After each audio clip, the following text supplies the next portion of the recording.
Lucas capítulo 1. Y si veniste la semana pasada, solo estudiamos los primeros 4 versículos de Lucas capítulo 1 y estuvimos viendo mucho algo que vamos a estar viendo durante todo este estudio, que es apologética y la defensa de la fe y argumentos sólidos de por qué estudiamos la Biblia, de por qué creemos lo que la Biblia enseña.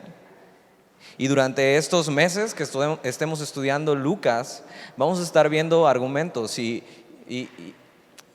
historias que no son cuentos, sino que vamos a estar comprobando una y otra vez que la historia es real, que lo único que divide entre Jesús y tú no son la falta de evidencia, sino la incredulidad del corazón, y vamos a estar hablando mucho de eso. Y vimos la semana pasada un poco de quién es Lucas.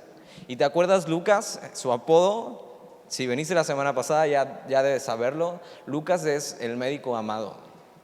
Y Lucas es un hombre que no es judío, que es griego, pero que no caminó con Jesús. Sin embargo, es un historiador que decide hacer una investigación profunda acerca de quién es Jesús y toda esta historia. Ahora, él decidió seguir a Jesús y él no necesitaba todas estas historias para fortalecer su fe, porque él creía en quién era Jesús, pero al estar investigando y buscando todas estas historias que Jesús había hecho, su fe iba siendo fortalecida. Y tienes que saber que Jesús y la Biblia tienen todas las respuestas para las preguntas más honestas del corazón. Y cuando tú vas a las Escrituras y vas a la Biblia y ves y tienes preguntas honestas delante de Dios, Dios está dispuesto a responderte cada una de ellas. No tengas miedo a preguntar. No tengas miedo a preguntarle a Dios si hay cosas que no entiendes, si hay cosas que como que no te hacen clic. Dios tiene todas las respuestas que tú necesitas para seguirle. Y Lucas está escribiendo este evangelio con una dedicatoria especial, ¿te acuerdas? A Teófilo. Teófilo, que significa al que Dios ama. Y entonces vemos que esta carta y este evangelio, Lucas lo está escribiendo a los que Dios ama, a ti y a mí. Y organizó y recopiló historias de toda la gente que había estado con Jesús. Muchos historiadores y muchos comentaristas de la Biblia dicen que la mayoría de los relatos de Lucas son historias contadas por la misma María, madre de Jesús. Entonces él está haciendo esta investigación y va a poner todos los datos en orden. Y cronológicamente y por temas, Lucas nos va a estar explicando toda la historia de Jesús y toda la historia del Cristo, del Mesías. Y vimos los 4 primeros versículos la semana pasada y la dedicatoria de Lucas y quién era Lucas y por qué escribía estas cosas. Pero vamos a entrar de lleno al capítulo 1, versículo 5, y empieza a contar una historia. Y empieza contando la historia de un nacimiento. Y no precisamente el nacimiento de Jesús, sino es como estas películas que van a describir un tema en específico, pero se van un poquito atrás. ¿A qué pasó antes? O estas series, ¿has visto? Y entonces sabes de qué va a tratar, pero de repente entra unas letras y dicen unos años atrás. Y entonces la historia arranca un poquito atrás del nacimiento de Jesús. Y vamos a ver un hombre que estuvimos estudiando en la conferencia de jóvenes que tuvimos este año, Juan el Bautista. Y mira, capítulo 1, versículo 5. Dice: hubo en los días de Herodes, rey de Judea.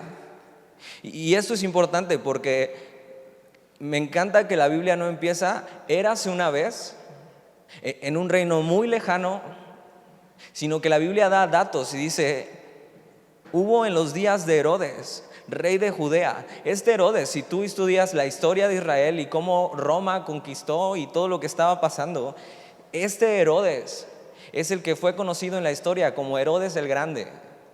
Ha habido varios Herodes, hubo varios Herodes, pero este Herodes es conocido como Herodes el Grande. Y tú puedes ir a la historia y verificar que existía un Herodes que era apodado Herodes el Grande.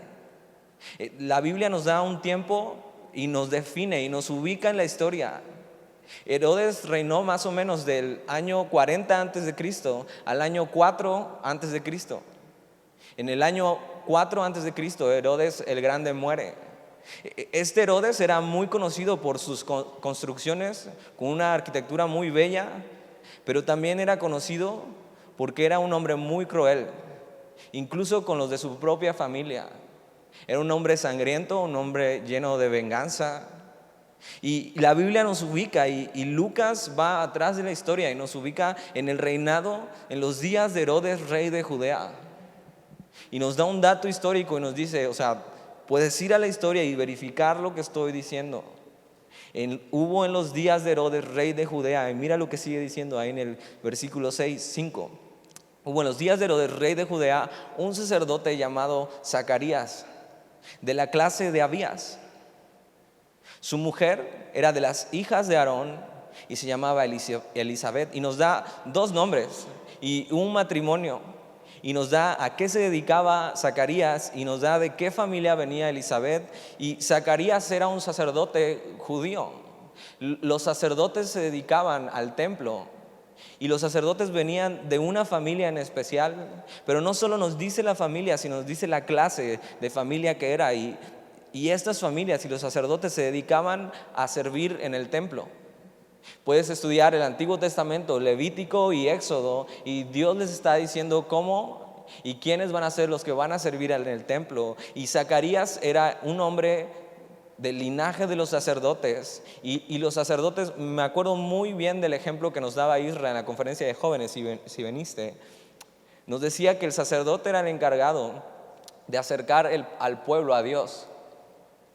Y entonces el sacerdote recibía lo que el pueblo traía y lo acercaba al templo, lo acercaba a este Dios. Y su mujer era de las hijas de Aarón, que también es un linaje sacerdotal, nos dice la familia que era. Ahora, era algo muy honroso que si tú eras sacerdote, te casaras con la hija de un sacerdote. Era algo muy honroso, era algo muy, muy bello ante los ojos de la sociedad. Hoy en día podríamos ponerlo, aunque obviamente no hay niveles en los cristianos, ni siquiera en el pueblo de Dios, pero es muy bonito cuando una persona que se dedica a servir a Dios se casa con la hija de alguien que también sirve a Dios con todo su corazón. Y es muy bello ver eso, que tanto un hombre como una mujer que deciden servir a Dios y que están dedicando su vida a Dios, simplemente se unen en matrimonio y están caminando. Y mira lo que dice el versículo 6 acerca de ellos.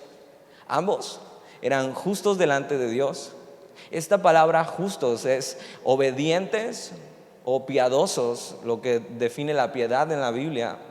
Dice, y andaban irreprensibles en todos los mandamientos y ordenanzas del Señor.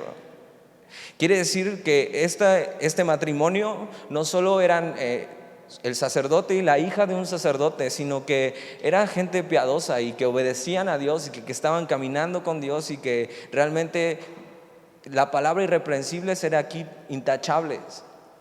Ahora, esto no significa que este matrimonio nunca la regaran y nunca pecaran, y que nunca de repente uno se levantara de mal humor y se peleara con el otro, sino que lo que está diciendo es que este matrimonio, tanto Zacarías como Elizabeth, ponían todo su empeño para caminar bien y obedecer a Dios.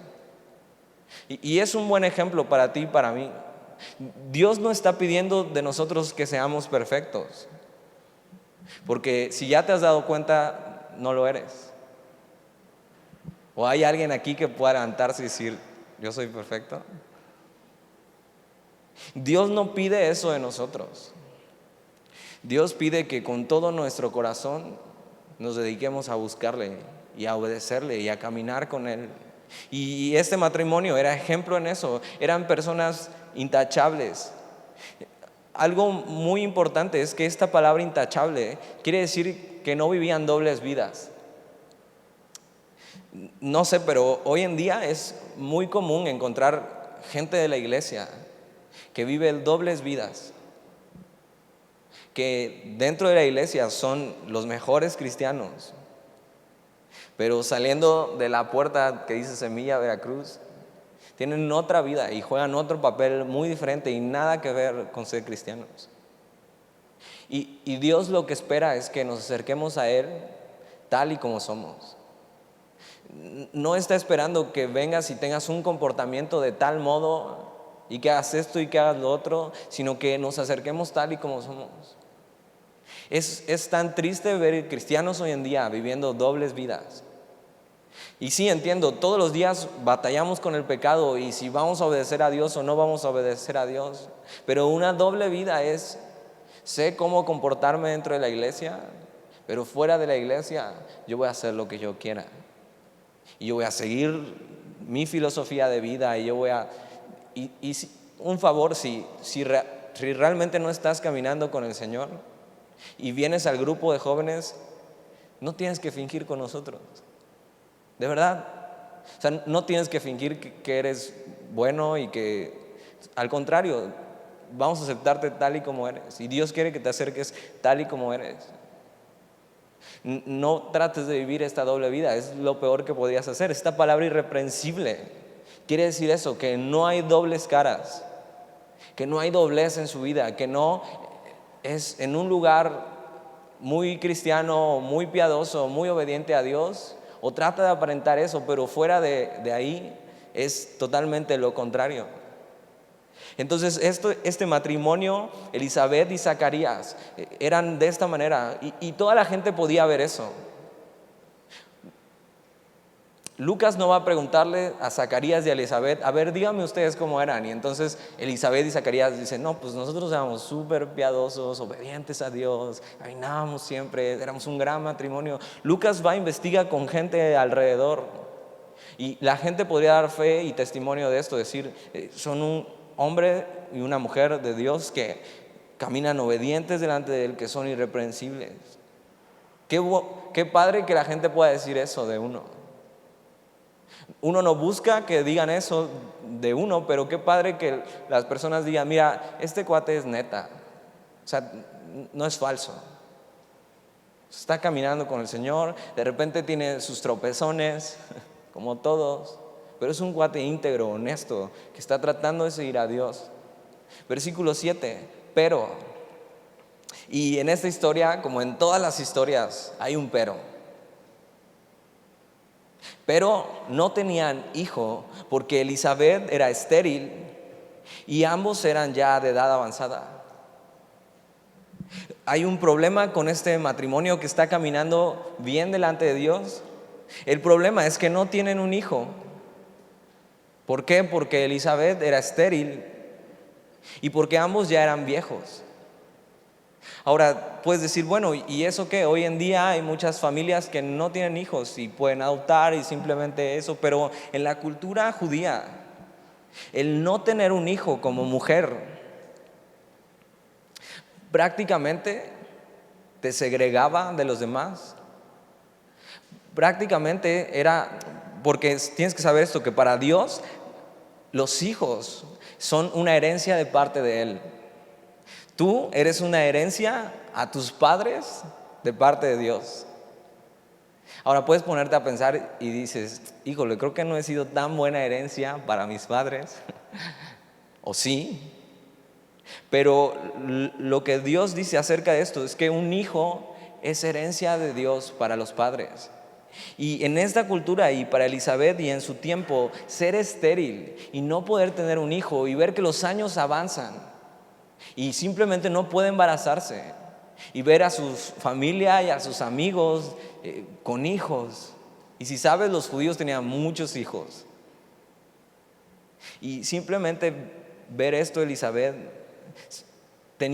la tenían estigmatizada. Era una mala etiqueta para una mujer en su tiempo, simplemente ser estéril y ver que pasaban los años y cada año perdían la esperanza. Ahora, yo conozco historias así, incluso aquí en Semilla, a lo mejor tú también conoces alguna de esas, de matrimonios que simplemente la mujer es estéril y no puede tener hijos y su oración es, Señor, regálanos un hijo. Regálanos un hijo. Y pueden pasarse orando durante años. Y es el deseo de su corazón tener un hijo y criarlo y poder amarlo. Y ese era el deseo de este matrimonio, tener herencia, que Elizabeth se sintiera que está dando vida, que la mujer está dando vida. Y al ser estéril se sentía como tener muerte dentro de ella y simplemente no poder dar vida. Y me encanta Dios porque pone un escenario imposible y pone a un matrimonio que, aunque obedecían a Dios, no tenían hijo.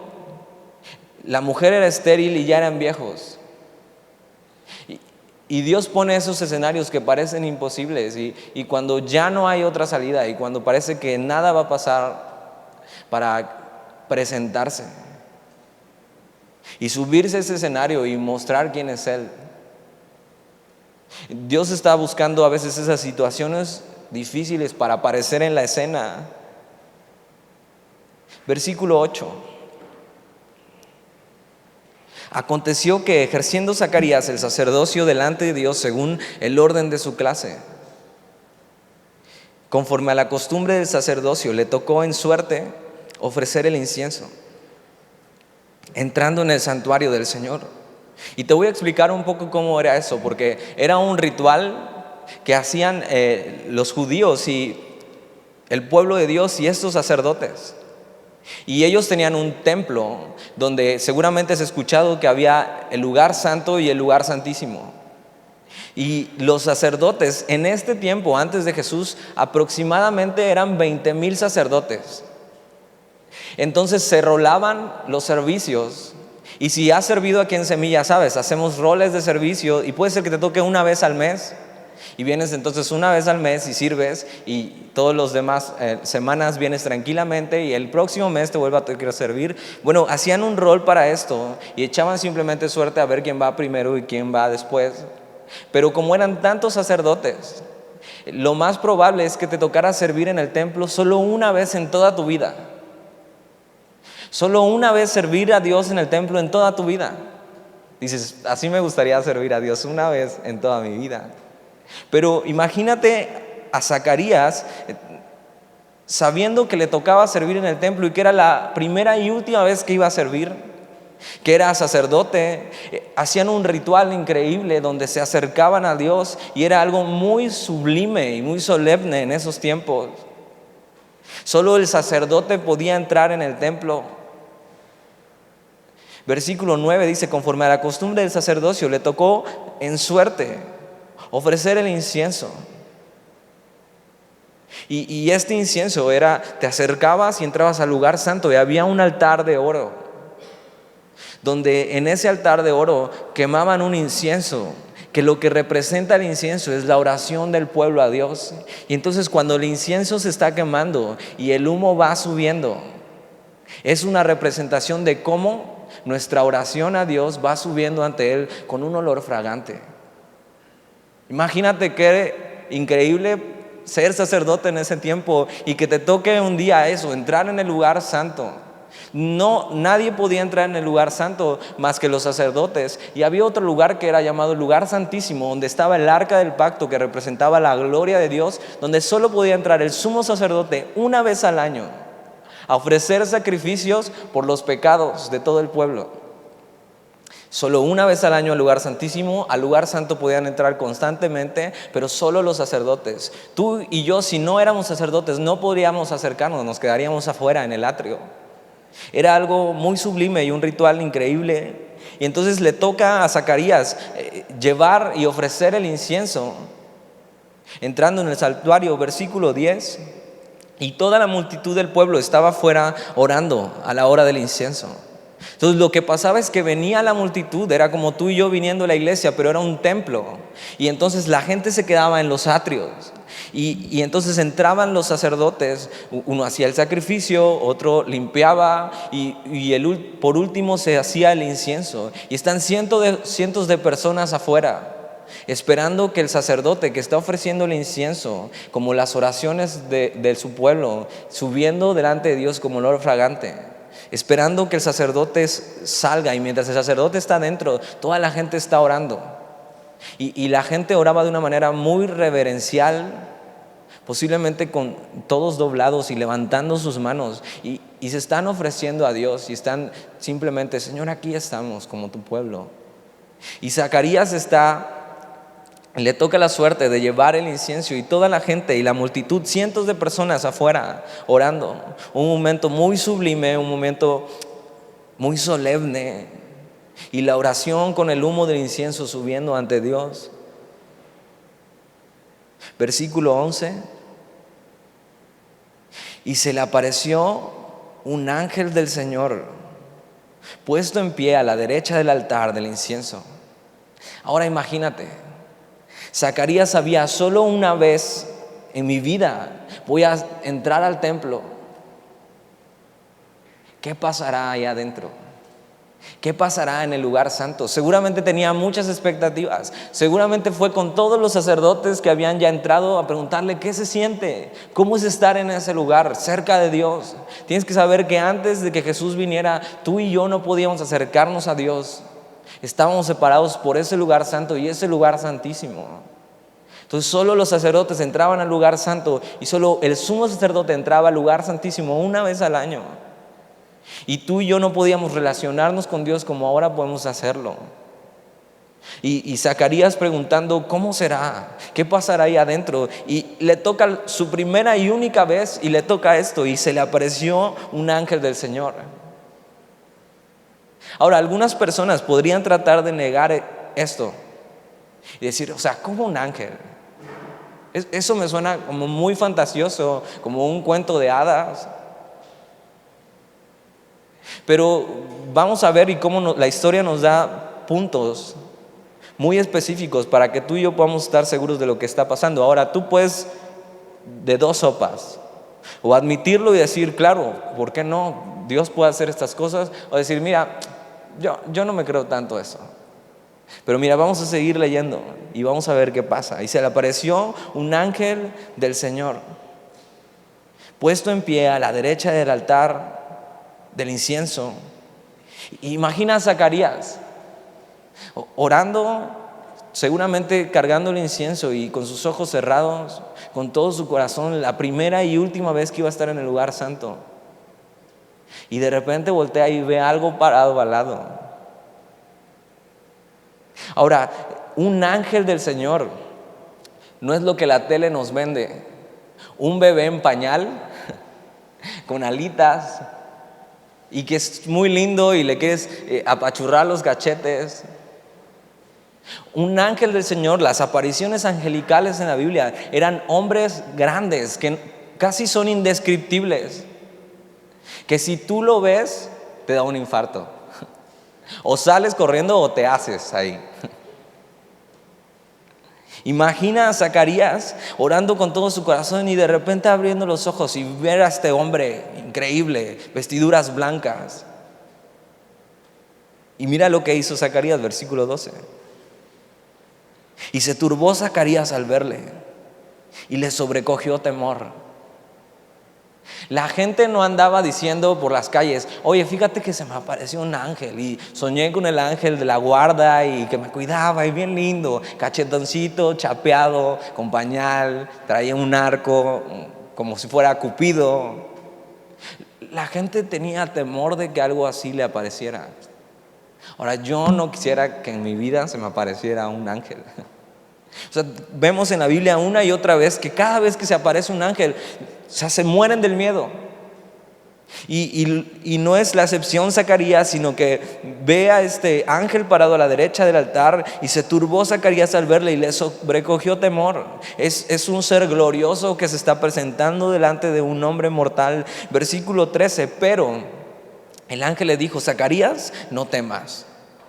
Y vemos eso, que cuando un ángel se aparece, lo primero que le dice al hombre es: no temas, porque se está muriendo de miedo cuando aparece. Ahora, ¿qué necesidad tendría Zacarías de inventar esto? ¿Qué necesidad tendría Zacarías de decir: mira, pues vamos a ponerle como que se me apareció un ángel? Porque sabes, si yo fuera Zacarías diría: y se me apareció un ángel, pero yo no tuve miedo.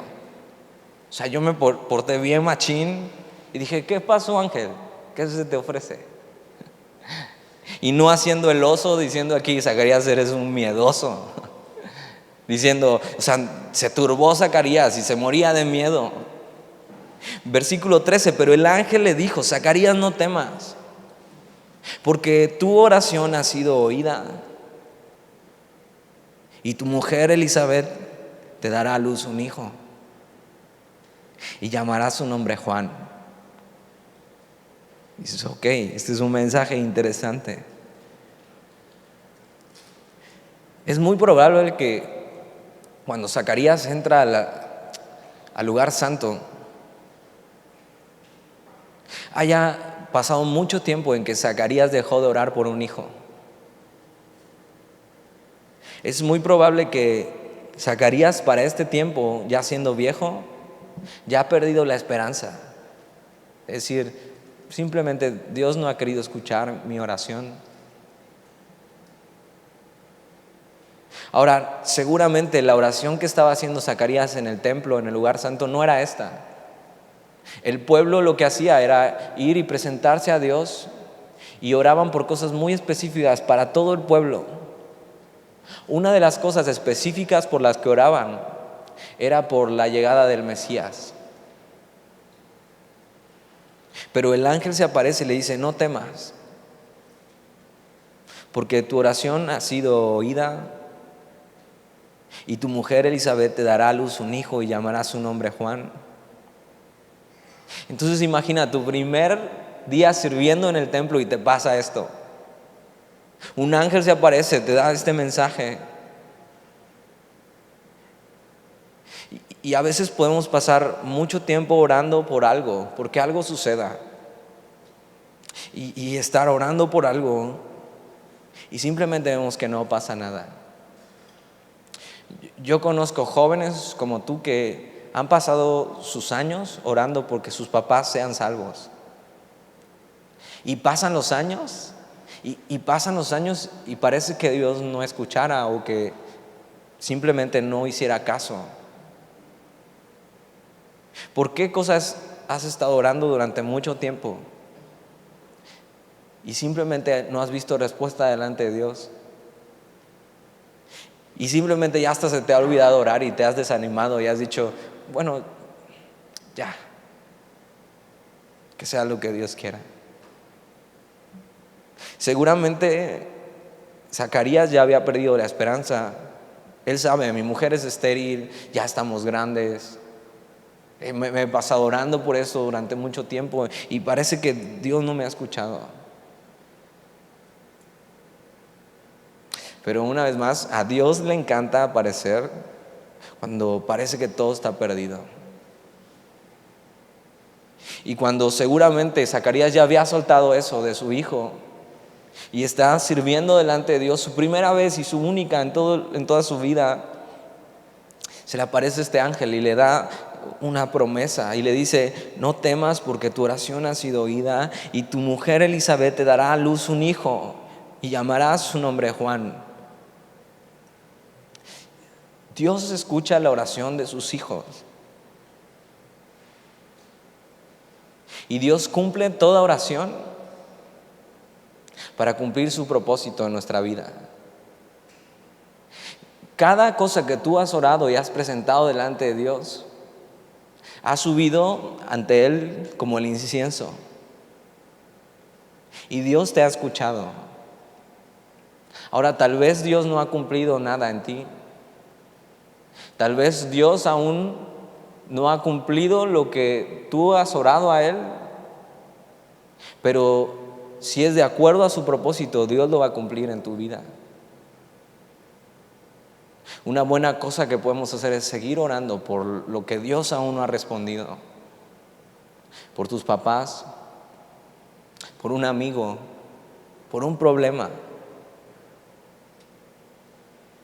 Dios está dispuesto a escucharnos. Él tiene su oído bien presto y nada se le pasa. Y le da el ángel este mensaje. Versículo 14 dice, no solo le da este mensaje que ya es increíble, sino mira, versículo 14, y tendrás gozo y alegría. y muchos se regocijarán de su nacimiento. Y un hijo es esto, es gozo y es alegría. Pero también vamos a ver que a este hijo que Dios le va a dar a Zacarías tiene un propósito muy especial. Y le dice: y tendrás gozo y alegría, y muchos se regocijarán de su nacimiento. Versículo 15: porque será grande delante de Dios. La palabra o esta frase de ser grande delante de Dios quiere decir apartado o consagrado para Dios. Ahora, hoy en día la gente no está buscando esto. A la gente no le importa ser grande delante de Dios. Hoy la gente quiere ser grande delante de los hombres. Hoy la gente quiere tener miles de seguidores en Instagram y que aparezca tu cuenta con la palomita azul de que eres una celebridad y que todo el mundo te sigue. Hoy la gente quiere que sus videos que sube a YouTube tengan miles y millones de vistas. Hoy la gente quiere ser grande delante de la gente, pero muy pocas personas quieren ser grandes delante de Dios.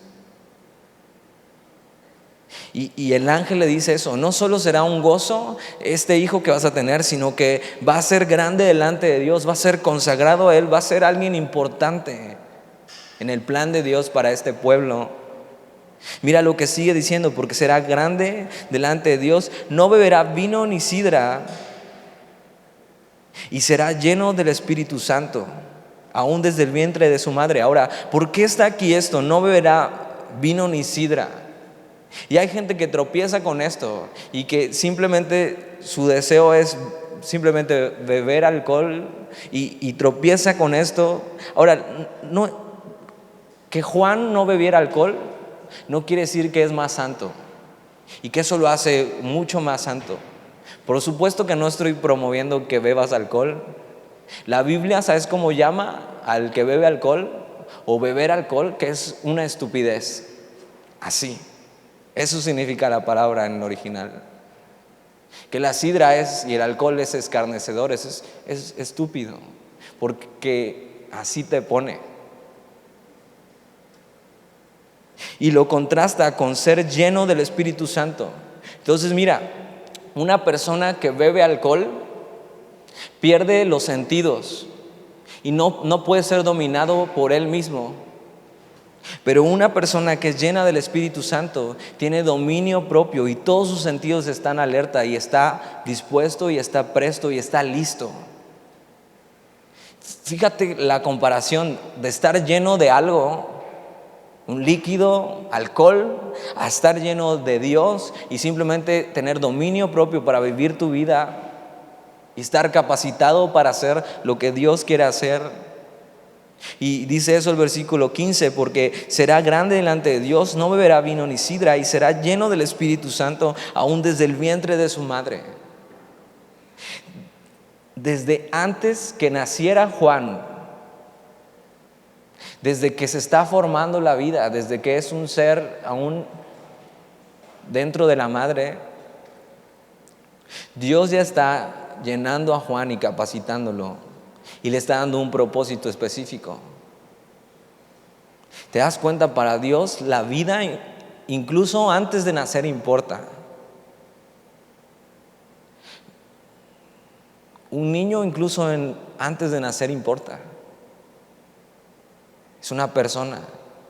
Y Dios incluso está obrando en un embrión.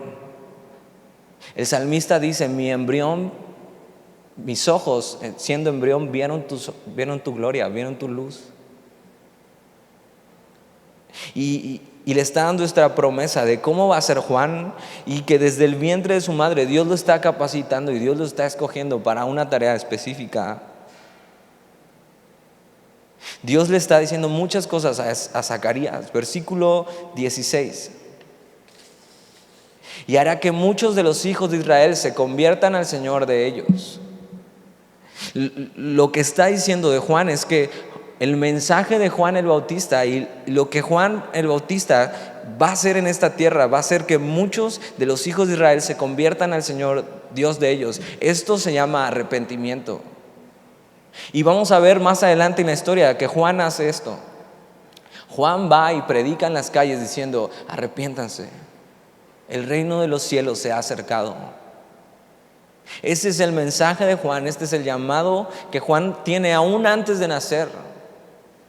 Porque aún antes de nacer Dios le da propósito al hombre.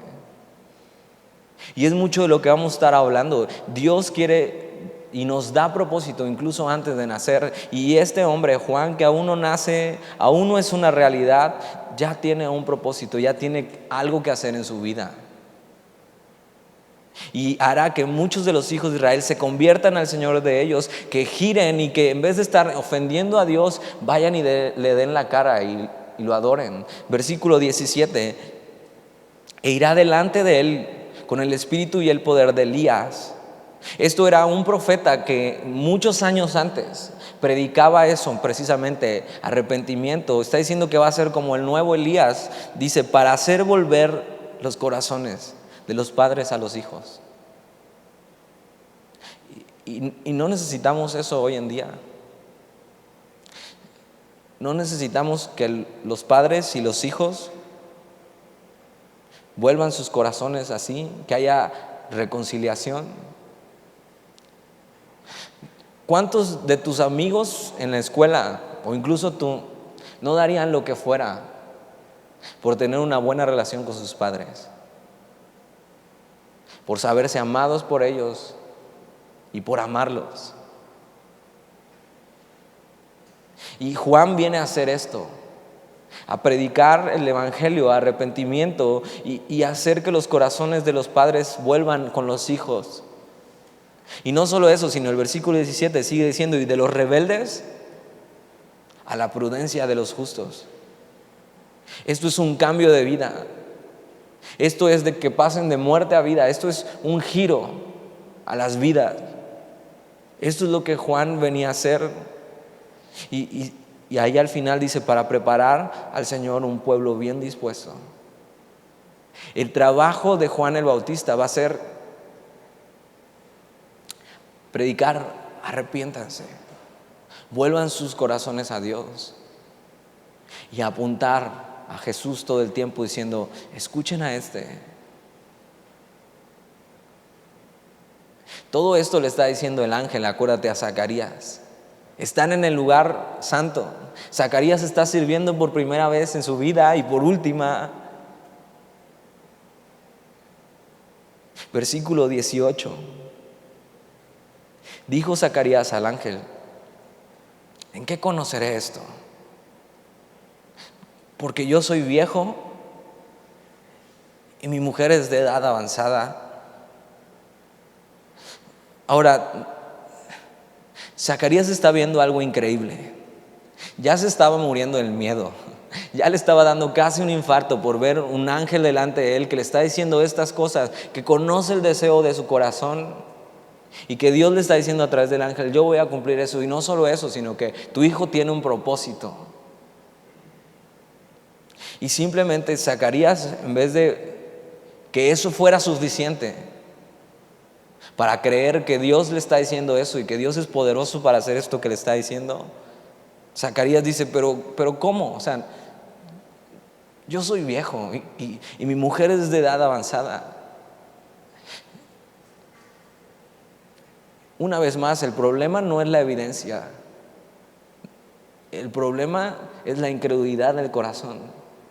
¿Te das cuenta que tú y yo, ni aunque un ángel se nos apareciera y nos dijera una gran noticia como esta, o te dijera: Dios ha escuchado tu oración, Dios va a cumplir lo que ha dicho, ni eso nos sería suficiente?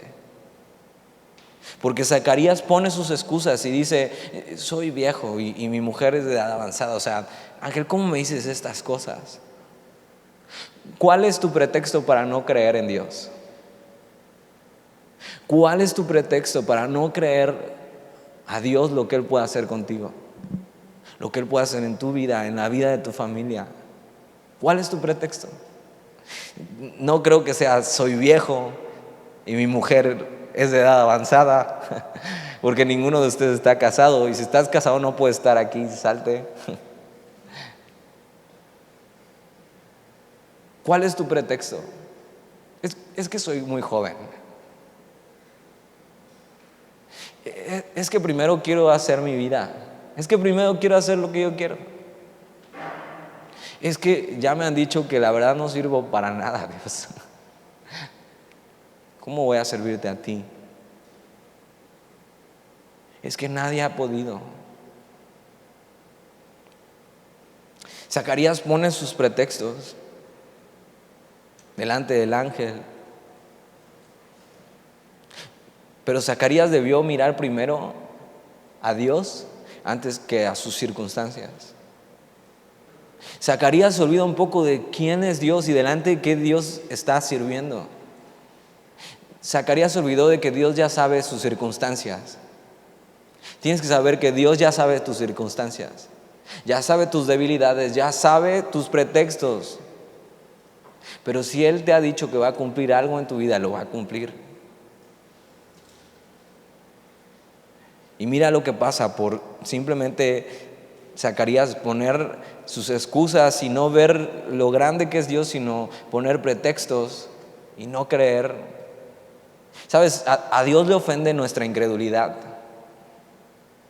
Le ofende que no creamos en Él. ¿Cuándo Dios te ha fallado? Como para que no creas en Él. Es válido dudar de lo que nosotros podemos hacer,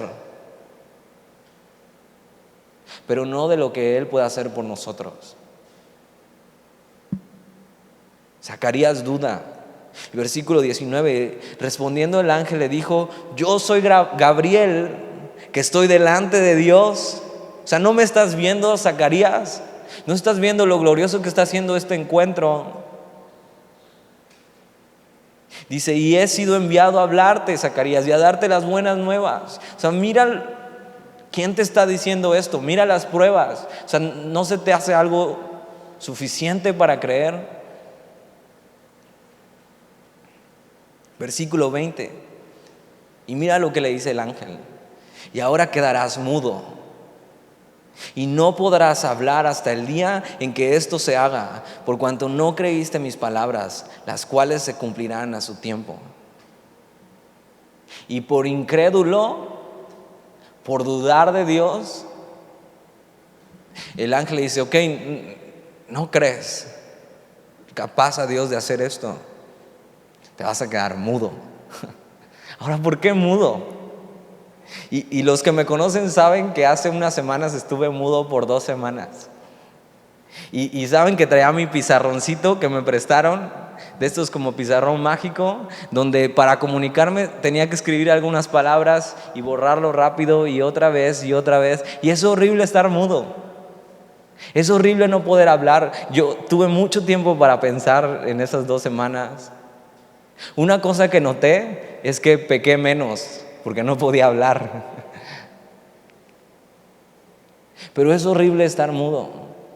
No puedes comunicarte con la gente y eso te aísla, te segrega. No puedes hablar con la gente. No me podía reír ni siquiera, aunque a veces me hacían reír y tenía que alejarme mejor. Y el ángel le dice: el precio de tu incredulidad va a ser que te quedes mudo 9 meses. Imagina eso. Más de 9 meses. O sea, en todo el tiempo en que su mujer va a estar embarazada, Zacarías no puede hablar. Y le dice: no podrás hablar hasta el día en que esto se haga, por cuanto no creíste mis palabras, las cuales se cumplirán a su tiempo. Y te das cuenta, Dios es tan fiel que no le quita la promesa a Zacarías. No le dice: porque no creíste, ahora ya, tu hijo no va a nacer. Dios lo que dice lo cumple. Solamente castiga su incredulidad dejándolo mudo. Y piensa esto: saliendo Zacarías de ahí, lo que más va a querer decir es lo que le ha pasado y lo que Dios le ha dicho. Él, saliendo de ahí, va a querer correr con su mujer y decirle: O sea, mira lo que me pasó. Se me apareció un ángel y me dijo que vamos a tener un hijo. Pero Zacarías no va a poder decirle al mundo lo que acaba de pasar. Y el ángel lo deja mudo. Pero Dios no retira su promesa. Y mira, la incredulidad de nuestras vidas no nos quita las promesas de Dios, pero sí nos impide disfrutar de todo lo que Dios tiene para nosotros. Cuando tú y yo dudamos de lo que Dios ha dicho, Dios lo va a cumplir porque Él es fiel y Él es Dios. Pero nosotros nos va a impedir disfrutar todo lo que Dios tiene para nosotros. Y es lo que pasa con Zacarías, versículo 21. Acuérdate, Zacarías está dentro del templo. Versículo 21, y el pueblo estaba esperando a Zacarías. Zacarías tiene mucho tiempo ya ahí adentro. El pueblo estaba esperando a Zacarías y se extrañaba de que él se demorase en el santuario. Ahora el pueblo está orando y saben, el del incienso está dentro.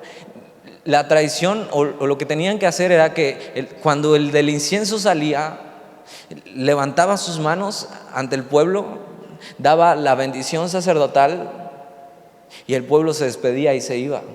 Y era una gran fiesta y era un gran gozo. Y antes de despedirse, terminando él de hacer esto, subían los músicos y tocaban y cantaban salmos. Era un momento muy sublime. Entonces todo el pueblo estaba orando, pero ya Zacarías se había tardado mucho y no salía, y empezaba la gente a preguntarse ¿qué está pasando?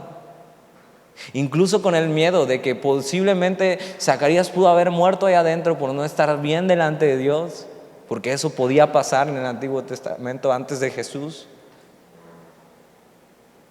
Y la gente ya estaba esperando a Zacarías y Zacarías se demoraba en esto. Versículo 22. Pero cuando salió, no les podía hablar. Y comprendieron que había visto visión en el santuario.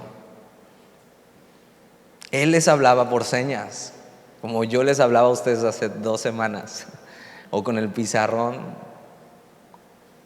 Y permaneció mudo. Y cumplidos los días de su ministerio, se fue a casa. 7 días eran los que tenían que servir en el templo. Se quedó mudo y no pudo contar lo que había pasado, aunque la gente entendió que algo había pasado. No pudo ni siquiera decir la bendición sacerdotal. Zacarías no pudo ni terminar de servir a Dios ese día, por incrédulo. Versículo 24. Después de aquellos días, concibió su mujer Elizabeth y se recluyó en casa por 5 meses, diciendo: así ha hecho conmigo el Señor en los días en que se dignó a quitar mi afrenta entre los hombres. Entonces Zacarías se fue a su casa, estuvo con su mujer concibió y Dios cumplió su promesa. Pero Zacarías seguía mudo. Pero Elizabeth lo que hizo fue apartarse durante los primeros 5 meses del embarazo para pasar tiempo con Dios y meditar en todo lo que Dios iba a hacer con su hijo. Y lo único que podía decir en ese tiempo Elizabeth es lo que Dios había hecho con ella.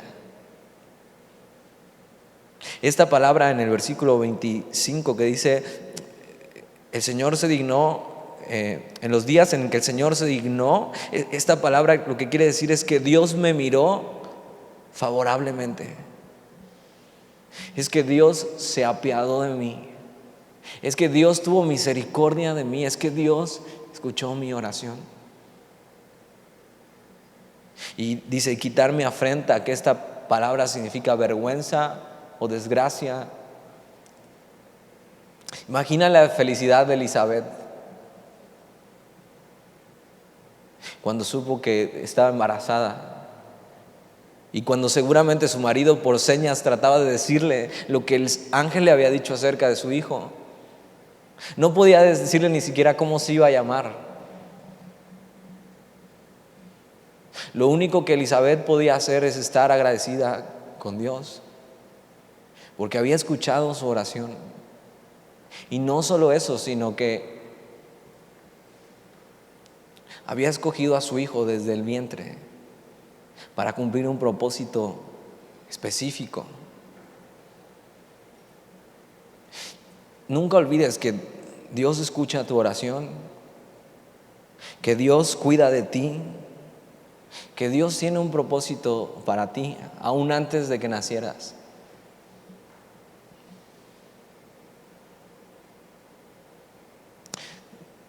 Tú decides si quieres cumplirlo o no. Mi oración para todos es que no te alejes del propósito que Dios tiene para tu vida. Dios quiere quitar tu vergüenza.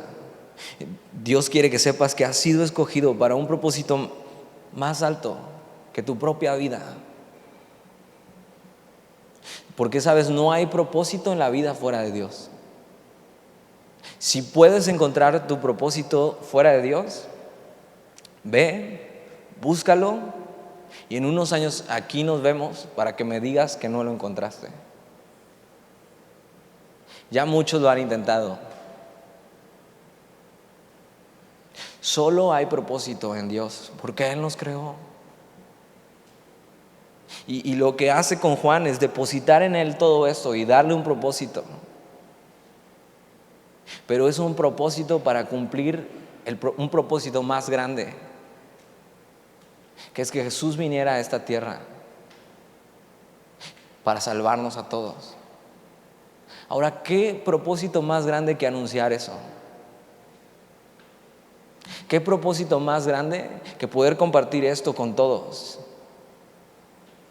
Y decir, Dios nos ha escogido desde el principio para estar con Él. Dios ha enviado a su Hijo para que tú y yo estemos con Él por siempre. Puedes pasar tiempo buscando en otro lado tu propósito,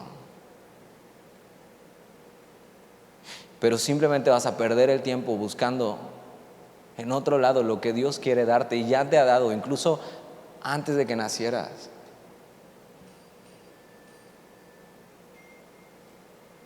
Exacto. ¿Por qué buscar en otro lado lo que solo Dios puede darte? ¿Oramos? Señor, y queremos agradecerte por tu palabra.